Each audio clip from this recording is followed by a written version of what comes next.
ये कहानी है एक ऐसी नाजुक लड़की की जिसे उसके दादा के साथ उठाकर दूसरी दुनिया में फेंक दिया जाता है। इस दुनिया में वो लोग एक ऐसी जंग लड़ते हैं जो उनके साथ साथ 5 किंग्स की किस्मत का फैसला करती है। ये कैसी जंग थी और इसका अंजाम क्या हुआ था, ये जानने के लिए चलिए मूवी की शुरुआत करते हैं। मूवी की शुरुआत एक आदमी से होती है जो अपने लॉर्ड के सामने जाकर झुक जाता है और लॉर्ड को बताता है कि पावर स्टोन हमारे कब्जे में आ गया है। लॉर्ड को उसकी बात कुछ खास पसंद नहीं आती तो लॉर्ड उससे पूछती है, तुम अपनी औकात से बढ़कर बातें क्यों कर रहे हो? क्या तुम्हें अपनी जिंदगी से प्यार नहीं? जिस पर वो आदमी लॉर्ड से कहता है, पावर स्टोन आपके कब्जे में आने वाला है, हम बहुत जल्द उसकी चाबी भी ढूंढ लेंगे। इस पर लॉर्ड कहती है, तुम चाबी ढूंढकर मुझे अपना गुलाम बनाना चाहते हो? जिस पर वो आदमी मना करते हुए कहता है, हम वो चाबी ढूंढकर आपको ही देंगे। लॉर्ड के पास अभी चाबी आई भी नहीं थी, लेकिन सुनते ही उसका घमंड और भी बढ़ गया। वो कहती है, मैं अपने वफादार सिपाही दूसरी दुनिया में भेजकर पावर स्टोन का पता लगवाऊंगी। फिर वो अपने जादू से एक आदमी को बुलाकर पूछती है, पावर स्टोन के बारे में कौन कौन जानता है? तो वो बताता है, कोई भी नहीं जानता। फिर लॉर्ड उस आदमी को अपनी शक्ति से मार देती है जिसने उसे पावर स्टोन के बारे में बताया था। लॉर्ड अपने 2 गुलामों को दुनिया में भेजती है ताकि वो उस बॉक्स को ढूंढ सकें जिसमें जादुई स्टोन था। लॉर्ड उस जादुई स्टोन की मदद से जिस दुनिया में चाहे जा सकती थी। इन 2 आदमियों में से एक का नाम फ्रैंक और एक का नाम हैंक था। फ्रैंक जादुई दुनिया में एक चूहा था और हैंक एक मुर्गा, लेकिन इस दुनिया में आकर वो इंसानों के रूप में बदल गए थे। फ्रैंक और हैंक एक पार्टी में जाते हैं जहाँ वो एक आदमी से मिलते हैं। वो उसे एक थाली देते हैं जिसमें सिक्के होते हैं। वो आदमी उन सिक्कों के बदले उन्हें एक बॉक्स देता है जिस पर एक रस्सी बंधी होती है। फिर वो दोनों वो बॉक्स लेकर वहाँ से चले जाते हैं। अगले सीन में मूवी की फीमेल लीड पैट को दिखाया जाता है जो अपने रूम में सो रही थी। पैट की आंख खुलती है तो उसे एहसास होता है कि वो लेट हो चुकी है, इसलिए वो जल्दी से उठकर तैयार होती है और नीचे चली जाती है जहाँ उसकी मॉम और ग्रैंडपा चक्स मौजूद होते हैं। पैट के डैड कई साल पहले एक हादसे की वजह से मर गए थे, लेकिन पैट उन्हें आज तक भूल नहीं पाई थी। वो हर सुबह उठकर सबसे पहले अपने डैड की फोटो के सामने खड़ी होकर उन्हें गुड मॉर्निंग कहती थी। ग्रैंडपा कुछ पी रहे होते हैं जो देखकर पैट को अच्छा नहीं लगता। तब ग्रैंडपा कहते हैं, जब मैं तुम्हारी उम्र में था तब भी ये ड्रिंक पीता था। पैट को उनके ड्रिंक में कोई दिलचस्पी नहीं होती, इसलिए वो वहाँ से जाने लगती है, लेकिन मॉम उसे रोक लेती है। मॉम पैट से कहती है, तुम्हें स्कूल के बाद ग्रैंडपा के पास स्टोर पर जाकर उनकी मदद करनी होगी। जिस पर पैट कहती है, मुझे स्कॉलरशिप के लिए इंटरव्यू की तैयारी करनी है, इसलिए मैं स्टोर पर नहीं जा सकती। वो कहती है, मैं ये स्कॉलरशिप लेकर इस जगह से बाहर निकल सकती हूँ। पैट जहाँ रहती थी उसे वो जगह बिल्कुल पसंद नहीं थी, इसलिए वो जल्द से जल्द वहाँ से निकलना चाहती थी। पैट मॉम को साफ मना करके घर से चली जाती है। उसके जाने के बाद ग्रैंडपा मॉम से कहते हैं, तुमने उसे बहुत बिगाड़ दिया है। ग्रैंडपा के स्टोर में एक औरत लोरेन आती है। वो स्टोर में से एक मास्क उठाकर अपने चेहरे पर लगाती है। ग्रैंडपा लोरेन को बताते हैं, ये मास्क एक पुराने राजा का है। लोरेन ग्रैंडपा से कहती है, मैं इसे खरीदना चाहती हूँ। जिस पर ग्रैंडपा कहते हैं, मैंने ये बेचने के लिए नहीं रखा। लोरेन स्टोर में जो भी चीज देखती है उसे खरीदने की बात करती है, लेकिन हर बार ग्रैंडपा का जवाब यही होता है, मैंने ये चीज बेचने के लिए नहीं रखी। लोरेन निराश होकर वहाँ से चली जाती है। उसके जाने के बाद पैट की मॉम ग्रैंडपा से पूछती है, मुझे विश्वास है कि आप मेरे बाद पैट का ख्याल रखेंगे? तो ग्रैंडपा कहते हैं, वो वीडियो गेम्स खेलने में इतनी बिजी होती है कि अपने ग्रैंडपा से भी बात नहीं कर पाती। पैट की मॉम उसकी साइड लेते हुए कहती हैं, वो अभी खुद को समझने की कोशिश कर रही है। जिस पर ग्रैंडपा कहते हैं, वो यहाँ स्टोर पर काम में मेरी मदद करके भी वो सब कर सकती है जो वो करना चाहती है। फिर ग्रैंडपा कहते हैं, मैं उसे देख लूंगा। पैट क्लास से बाहर आती है तो उसे एक लड़की मैडी मिलती है जो उसे एक पार्टी में आने का इन्विटेशन देती है, लेकिन पैट उसे मना कर देती है। मैडी ग्रैंडपा के स्टोर में काम करती थी। तभी दूर से पैट की बेस्ट फ्रेंड स्क्विरल उसे आवाज देती है। इसी बीच स्क्विरल गलती से एक लड़की से टकरा जाती है जिसके हाथ में एक ड्रिंक था। वो ड्रिंक उस लड़की के शूज पर गिर जाता है जो उसे बिल्कुल बर्दाश्त नहीं होता। वो लड़की गुस्से में स्क्वायरल से कहती है, तुम्हारी हिम्मत कैसे हुई मेरे साथ ये करने की? स्क्विरल उससे माफी मांगती है, लेकिन वो लड़की उसे मारने ही वाली होती है। ये देखकर पैट उस लड़की से कहती है, स्क्विरल तुम्हें सॉरी कह रही है, तुम्हें उसे माफ कर देना चाहिए। वो लड़की कहती है, मैं स्क्विरल को पंच मारकर अपना बदला लेना चाहती हूँ। तो पैट उसके सामने खड़ी हो जाती है और कहती है, तुम स्क्विरल की बजाय मुझे मार सकती हो। वो लड़की पैट को मारने लगती है, लेकिन तभी पैट की नजर उसके बैग में रखे गुलाबी रंग के पन्नों पिंक पेजेस पर पड़ती है जो स्कूल की तरफ से दिए गए वार्निंग लेटर्स होते हैं। पैट समझ जाती है कि मामला क्या है। वो उस लड़की से कहती है, मैं जानती हूँ तुम्हें स्कूल की तरफ से अच्छे रिजल्ट्स न आने पर वार्निंग मिली है, और मैं ये भी जानती हूँ कि तुम उन लेटर्स पर अपने पेरेंट्स से साइन कराने की बजाय खुद ही साइन कर रही हो। ये सुनकर उस लड़की की हिकड़ी निकल जाती है। पैट अपनी दोस्त को बचाकर वहाँ से जाने लगती है, लेकिन तभी वहाँ मैडी का भाई हॉपर पहुँच जाता है। हॉपर ने एक हाथ में अपनी साइकिल और दूसरे हाथ में मैडी की साइकिल पकड़ी हुई थी। मैडी के पास आते हुए उसकी टक्कर फ्रैंक और हैंक से हो जाती है जो अभी वहाँ पहुंचे ही थे। फ्रैंक और हैंक उसे कुछ सुनाते हैं और वहाँ से चले जाते हैं। इसी सब में उनका वो बॉक्स गिर जाता है जिसे लॉर्ड ने उन्हें लाने के लिए दुनिया में भेजा था। पैट की नजर उस बॉक्स पर पड़ती है और वो उसे उठा लेती है।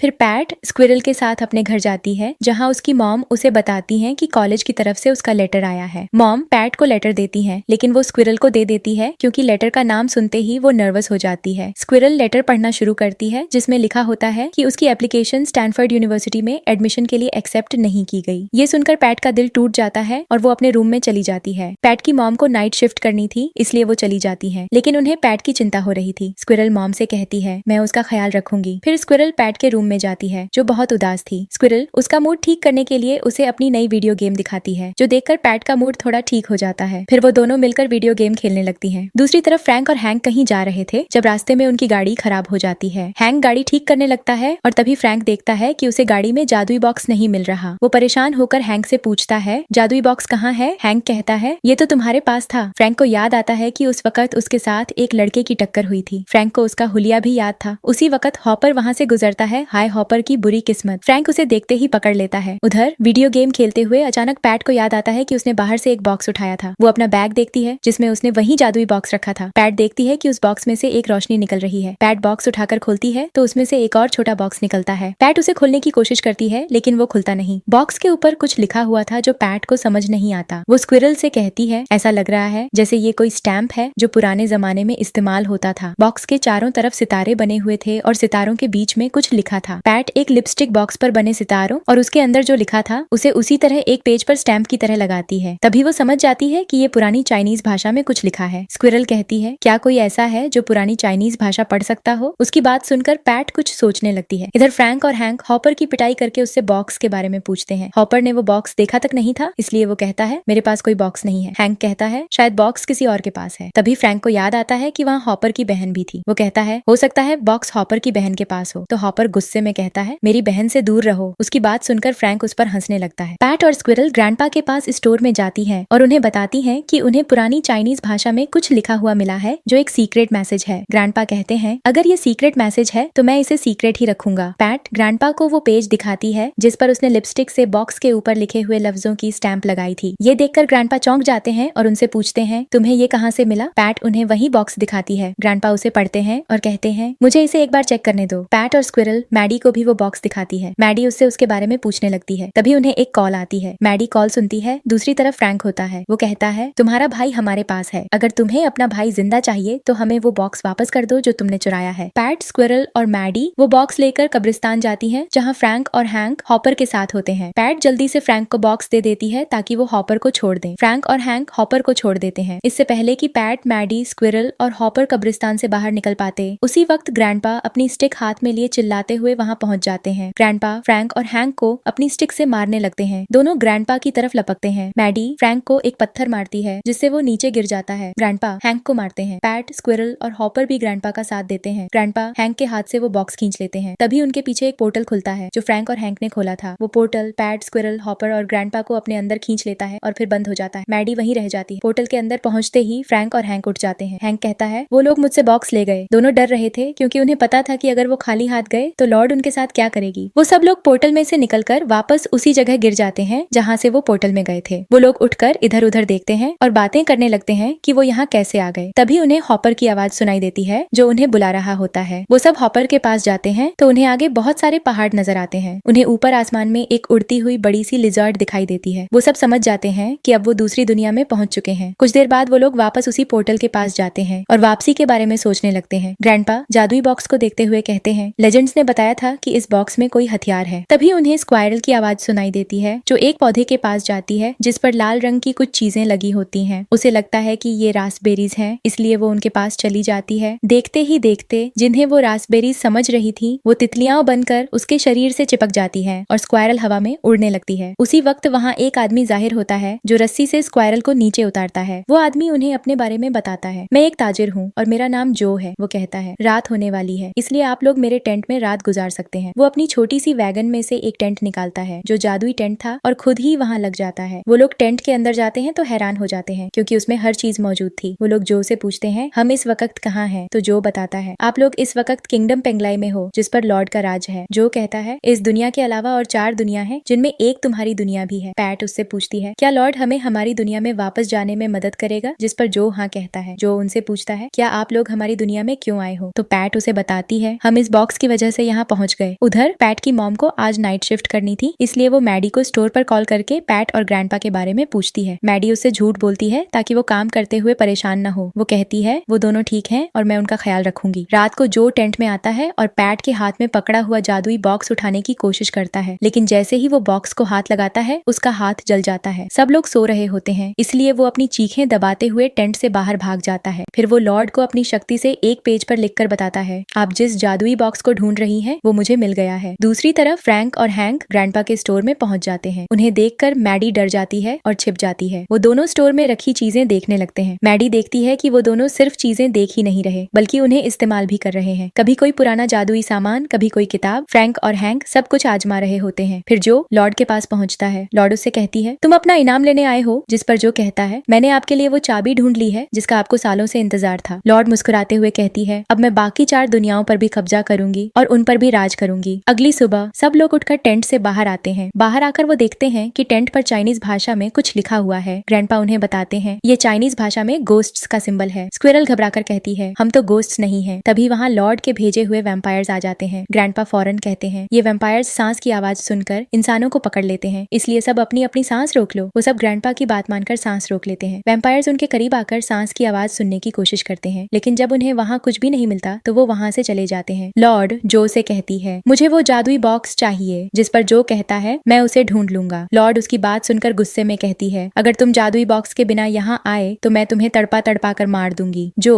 लॉर्ड की बात सुनकर डर जाता है और एक बार फिर उस बॉक्स को हासिल करने के लिए निकल पड़ता है। उधर पैट और बाकी सब लोग लॉर्ड के किले कासल में जाने के लिए एक पहाड़ी के पास पहुंचते हैं। उस पहाड़ी के दूसरी तरफ लॉर्ड का किला था। जब वो पहाड़ी पर चढ़ते हैं तो उन्हें दोनों पहाड़ियों के बीच काफी गहरा रास्ता दिखता है जहाँ से वो नीचे गिर सकते थे, इसलिए वो सब वापस लौट आते हैं। चलते चलते ग्रैंडपा सबसे दूर निकल जाते हैं। पैट और स्क्विरल दोनों जादुई बॉक्स के ऊपर लिखा हुआ मैसेज पढ़ने की कोशिश कर रही होती है। तभी उन्हें किसी लड़की के चिल्लाने की आवाज सुनाई देती है। ये सुनकर हॉपर भागकर वहाँ पहुँचता है। वो देखता है कि एक लड़की के ऊपर एक पेड़ की बड़ी बड़ी टहनियां गिरी हुई थी। हॉपर जल्दी जल्दी वो टहनियां हटा देता है। वो लड़की, जिसका नाम अलूरा था, उसे थैंक्स कहती है। फिर वो सबको अपने साथ खाने के लिए बुला लेती है। उसने आग पर खाने पकाने के लिए एक बड़ी सी हांडी रखी हुई थी। उधर ग्रैंडपा एक जगह पहुँचते हैं जहाँ उन्हें बुद्धा की मूर्ति दिखाई देती है। वहीं उन्हें एक टर्टल मिलता है। टर्टल उनसे कहता है, मुझे बताओ तुम यहाँ तक कैसे पहुँचे। ग्रैंडपा वहाँ बैठ जाते हैं और उसे अपनी जिंदगी की कहानी सुनाने लगते हैं। दूसरी तरफ अलूरा सबको अपने साथ ले जाती है और हॉपर के हाथ पर हुए जख्म पर कोई दवाई लगाकर उस पर किस कर देती है। ये देखकर हॉपर पिघलने लगता है। थोड़ी दूर बैठी पैट और स्क्विरल जादुई बॉक्स को खोलने की कोशिश कर रही होती है और आखिरकार वो उसे खोलने में कामयाब भी हो जाती है। बॉक्स के अंदर से एक स्टोन निकलता है। उसे देखकर पैट निराश होकर स्क्विरल से कहती है, मुझे लगा था कि इसमें हमारे सवालों के जवाब निकलेंगे। उधर हॉपर का ध्यान भटकता है तो अल्लूरा बड़ी सी नाइफ उठाकर उसे मारने लगती है, लेकिन ठीक उसी वक्त हॉपर पीछे मुड़ जाता है तो अल्लूरा जल्दी से नाइफ नीचे कर लेती है। दूर बैठी पैट उस पत्थर स्टोन को उठाती है जिसमें एक छोटा सा छेद होल होता है। पैट जैसे ही उस होल में से झांक कर देखती है, उसे अंदर कुछ ऐसा नजर आता है जिसे देखकर वो डर जाती है। उधर ग्रैंडपा टर्टल को अपनी जिंदगी के बारे में बता रहे होते हैं। इसी बीच तेज हवा चलती है और ग्रैंडपा का स्कार्फ उड़ जाता है। ये देखकर ग्रैंडपा को गुस्सा आ जाता है। टर्टल हंसते हुए कहता है, आपने अपने गुस्से को बहुत ज्यादा बढ़ा लिया है, इसी वजह से आप हर वक्त दूसरों पर गुस्सा करते रहते हैं। आपको अपने गुस्से को कंट्रोल करना चाहिए। साथ ही स्क्विरल देखती है कि जो अलूरा नजर आ रही है वो असल में कोई इंसान नहीं बल्कि एक राक्षस है जो इंसानों का गोश्त खाती है। पैट स्क्विरल से कहती है, तुम्हें अलूरा का ध्यान भटकाना होगा ताकि मैं उसके गले का नेकलेस उतार सकूं। उसी से उसकी असली शक्ल सामने आएगी। स्क्विरल पैट की बात मानकर पास लगे फूल तोड़ने लगती है और फिर अलूरा का ध्यान भटकाती है जो उस वक्त हॉपर के काफी करीब खड़ी थी। जैसे ही अलूरा हॉपर के और करीब होती है, पैट जल्दी से उसके गले से वो जादुई नेकलेस खींच लेती है। नेकलेस उतरते ही अलूरा अपनी असली शक्ल में आ जाती है, एक भयानक राक्षस। उसे देखकर हॉपर डर के मारे कांपने लगता है। अलूरा एक बड़ी सी नाइफ उठाकर सबको मारने के लिए उनके पीछे दौड़ती है। पीछे से स्क्विरल एक बड़ा चम्मच उठाकर अलूरा के सिर पर मारती है और उसे उसी हांडी में गिरा देती है जिसमें वो खाना बना रही थी। फिर वो सब वहीं से उस जगह की तरफ भागते हैं जहाँ से दूसरी पहाड़ी पर जाकर लॉर्ड के किले में पहुंचा जा सकता था। पैट पूछती है, ग्रैंडपा कहाँ है? तभी स्क्विरल को दूसरी तरफ ग्रैंडफादर का स्कार्फ दिखाई देता है। ये देखकर सब हैरान हो जाते हैं। स्क्विरल उस जादुई स्टोन से देखती है तो उसे पता चलता है कि दोनों पहाड़ियों के बीच जाने के लिए एक जादुई रास्ता है जो सिर्फ इसी स्टोन से दिखाई देता है। पैट कहती है, तुम दोनों को मेरा हाथ पकड़ना होगा ताकि हम पहाड़ी के दूसरी तरफ जा सकें। वो दोनों का हाथ पकड़कर उस स्टोन में देखकर पहाड़ी के दूसरी तरफ पहुंच जाते हैं। उधर फ्रैंक और हैंक भी एक पोर्टल खोलकर इसी दुनिया में वापस आ जाते हैं। ग्रैंडपा टर्टल के साथ बातें करने के बाद वहाँ से जाने के लिए उठते हैं। टर्टल ग्रैंडपा की छड़ी को नीचे से पकड़कर उसमें जादुई शक्ति भर देता है ताकि ग्रैंडपा पहाड़ी के दूसरी तरफ जा सके। ग्रैंडपा को इस बारे में कुछ पता नहीं होता। ग्रैंडपा पहाड़ी के किनारे पहुँचते हैं तो वो जादुई स्टिक अपने आप दूसरी तरफ जाने का रास्ता बनाती है और ग्रैंडपा को खींचकर उस पार ले जाती है। जैसे ही ग्रैंडपा उस तरफ पहुँचते हैं वो देखते हैं कि लॉर्ड के एक वैम्पायर वैम्पायर ने हॉपर को उल्टा लटका रखा था। उस वैम्पायर के साथ जो भी खड़ा था, जो ग्रैंडपा को देखकर कहता है, मैं यहाँ जादुई बॉक्स लेने आया हूँ। हॉपर की बुरी हालत देखकर ग्रैंडपा पैट से कहते हैं, पैट जो को जादुई बॉक्स दे दो। तो पैट मजबूरी में बॉक्स जो को दे देती है। बॉक्स लेते ही वो लोग हॉपर को छोड़ देते हैं, लेकिन इससे पहले कि जो वहाँ से चला जाए, स्क्विरल धीरे से पैट के कान में कहती है, स्टोन तो तुम्हारे पास ही है। लेकिन जो ये बात सुन लेता है। अब न चाहते हुए भी पैट को स्टोन भी जो को देना पड़ता है। जो स्टोन लेकर अपनी जादुई रस्सी से सभी को बांध लेता है और नीचे एक गहरी खाई बनाकर सबको उसमें फेंक देता है। ये जगह ऐसी थी जहाँ से बाहर निकलना बहुत मुश्किल था। खाई में गिरने के बाद हॉपर, पैट और स्क्विरल आपस में बातें करने लगते हैं। इसी बीच ग्रैंडपा नीचे एक पेज पर कुछ लिखते हैं। उस पेज में एक रोशनी चमकती है और फिर बंद हो जाती है। फिर ग्रैंडपा और पैट के बीच बहस शुरू हो जाती है। ग्रैंडपा गुस्से में कहते हैं, तुम हमेशा अपना ही सोचती हो। जिस पर पैट भी बदतमीजी से जवाब देती है, मैं दिन रात मेहनत करती हूँ ताकि स्कॉलरशिप लेकर इस जगह से निकल सकूं। ग्रैंडपा कहते हैं, तुम्हें अपने डैड की तरह मेरे साथ काम करना चाहिए था। तभी ग्रैंडपा को टर्टल की आवाज सुनाई देती है, जो कहता है, शांत हो जाओ। तो ग्रैंडपा भी शांत हो जाते हैं और पैट से माफी मांगकर उसे गले लगा लेते हैं। ये देखकर स्क्विरल और हॉपर भी उन्हें गले लगा लेते हैं। तभी उनके चारों तरफ एक जादुई सर्कल, मैजिक सर्कल बनता है और वो सब उस खाई से बाहर आ जाते हैं। बाहर आने के कुछ देर बाद उनके पास एक वैम्पायर आता है। ग्रैंडपा उसके चेहरे पर एक पेज चिपका देते हैं जिस पर कोई मंत्र लिखा हुआ होता है। इससे वो वैम्पायर उन्हें कोई नुकसान नहीं पहुंचा पाता। फिर वो सब उसी वैम्पायर की पीठ पर बैठकर उड़ते हुए जो के पास पहुंचते हैं। वहां पहुंचकर वो जो को धमकाते हुए कहते हैं, अब तुम हमें लॉर्ड के किले के अंदर लेकर जाओगे। जो को मजबूरी में ऐसा ही करना पड़ता है। वो अपनी वैगन में उन्हें बैठाकर कैसल के अंदर ले जाता है। जो को देखकर लॉर्ड उससे जादुई बॉक्स ले लेती है। बॉक्स में उन्होंने लॉर्ड के लिए एक जादुई स्टोन, मैजिक स्टोन रखा था, जिसे छूते ही लॉर्ड थोड़ी देर के लिए फ्रीज हो जाएगी। जैसे ही लॉर्ड उस स्टोन को छूती है, वो फ्रीज हो जाती है। फिर वो सब लोग वैगन से बाहर निकलकर उसके गले में कोई ऐसी चीज ढूंढने लगते हैं जिससे वो लॉर्ड को हमेशा के लिए हरा सके। कुछ देर बाद लॉर्ड पर जमी जादुई बर्फ भी पिघल जाती है और वो तुरंत सब पर हमला कर देती है। पैट किसी तरह उससे बचकर जादुई स्टोन की मदद से देखती है कि किले में ऐसी क्या चीज है जिससे वो लॉर्ड का मुकाबला कर सके। उसे लॉर्ड का पास्ट नजर आता है। पैट लॉर्ड से कहती है, मैं जानती हूँ तुम हमेशा से ऐसी नहीं थी, लेकिन तुम्हारे मॉम डैड की मौत ने तुम्हें ऐसा बना दिया। पैट जैसे जैसे बोल रही थी, लॉर्ड धीरे धीरे उसके करीब आ रही थी। पैट कहती है, रहबुन को तुम पर दया आई थी, इसलिए उन्होंने तुम्हें पाला, लेकिन तुम उन्हीं जैसी बन गई जिनसे तुम नफरत करती थी। तुम खुद भी एक मॉन्स्टर बन गई। लॉर्ड पैट के बिल्कुल करीब आती है तो पैट अपने हाथ में पकड़ा हुआ जादुई स्टोन उसके सीने पर जोर से लगा देती है। स्टोन लगते ही लॉर्ड का रूप बदलने लगता है और अब वो एक आम लड़की जैसी लगने लगती है। लॉर्ड पैट से कहती है, थैंक यू, तुमने मुझे आजादी दी, मैं तुम्हारा ये फेवर कभी नहीं भूलूंगी। फिर सब लोग एक पोर्टल से वापस अपनी दुनिया में चले जाते हैं। अगले सीन में सब लोग तैयार होकर एक पार्टी में जाने लगते हैं। हॉपर पैट से कहता है, अब तो तुम खुश हो, तुम्हारा स्कॉलरशिप आ गया है और तुम यहाँ से जा रही हो। पैट उसे कोई जवाब नहीं देती। जब वो लोग होटल के बाहर पहुंचते हैं, पैट हॉपर को बताती है, मैं ये स्कॉलरशिप नहीं ले रही क्योंकि मैं यहाँ अपनी फैमिली के साथ टाइम स्पेंड करना चाहती हूँ। ये सुनकर हॉपर बहुत खुश होता है क्योंकि वो पैट को पसंद करता था। हॉपर पैट से कहता है, क्या अब मैं तुम्हें किस कर सकता हूँ? जिस पर पैट हाँ कहती है। जैसे ही वो किस करने लगते हैं, तभी कुछ दूर झाड़ियों में एक आदमी दिखाई देता है जिसके सिर पर सींग, हॉर्न्स थे। वो कहता है, मैं 5 किंगडम्स की रक्षा करने वालों से मिलना चाहता हूँ। फिर सब लोग इकट्ठा हो जाते हैं। वो आदमी कहता है, मैं किसी का मैसेज लेकर आया हूँ। ये कहकर वो एक हाथ पैट की तरफ फेंकता है और कहता है, ये तुम्हारे डैड ने भेजी है। और यहीं इस मूवी की हैप्पी एंडिंग हो जाती है। Thank you for watching.